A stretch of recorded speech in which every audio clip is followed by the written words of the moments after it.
Hi class, welcome to week 3 formatting text. I want to go over what's due this week. For week 3 formatting text, like every week, we have the book notes that are due, and by now you should have this down pretty well. Every week that I've been grading your book notes, what you've been turning in is fine. Here in book notes, I make suggestions as to what kind of notes that you should take. You don't have to use this. You can do it the way that you like to do it, but these are my suggestions for things that you should be getting out of your reading. And then after the book notes, we have the tutorial, and I'm going to go back to that in a second. There is the week 3 discussion. For the week 3 discussion, what I've been noticing is you have been having somewhat of a lively discussion during the discussion. Some of you are posting things and replying. I'm looking for more of that, so I would like to see you really having robust discussions with one another for this discussion. Back to what's due this week for the Chapter 6 tutorial. For this tutorial, you're going to be doing the text forming in action tutorial. In your textbook, that tutorial starts on page 172, text formatting in action. But before you do the tutorial, make sure that you read the material.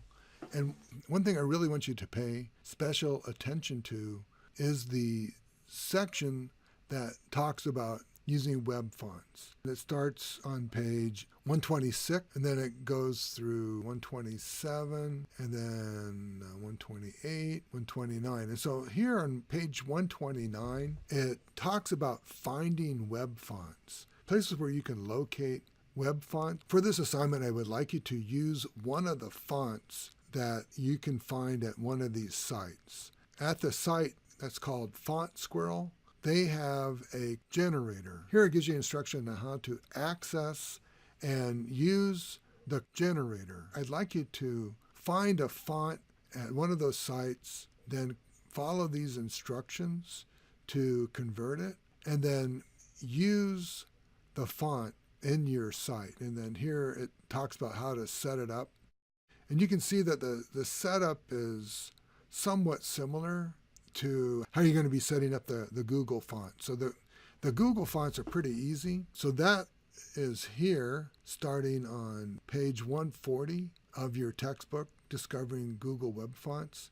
And this is another section that you will want to read pretty closely and carefully, even if you skim over the rest of it, because the assignment this week will involve using the Google font and also a downloaded font. And then I also want to point out that here in the modules, there is this links to book files. Here you can find all the links that are mentioned in all your chapters. So these are the links for Chapter 6.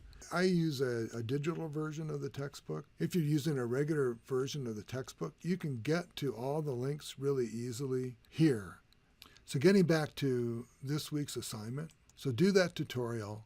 After you've done the tutorial, change the Google font used to a different font. So find another one. It's a sans serif font, so you might want to stick with the sans serif, but you can use any font that you want. For the headline of the tutorial, download and convert a font using the instructions on pages 129 through 134 in your textbook. And you're going to have to make sure that the font is web ready, and you'll need to create a WOFF2 and WOFF version.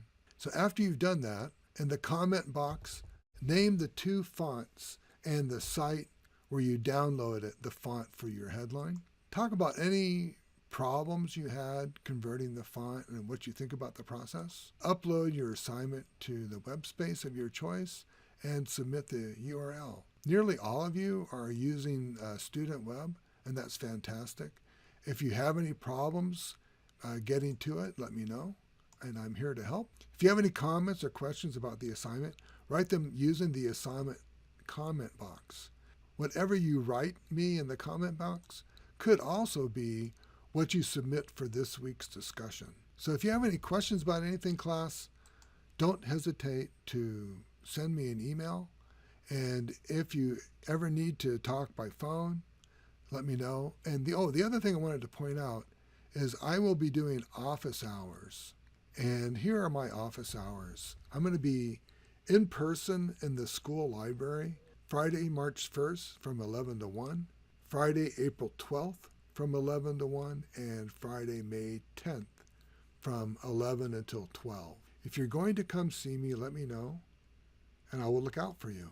If you want to meet and those times are not convenient, I can make myself available through Zoom or by phone by appointment.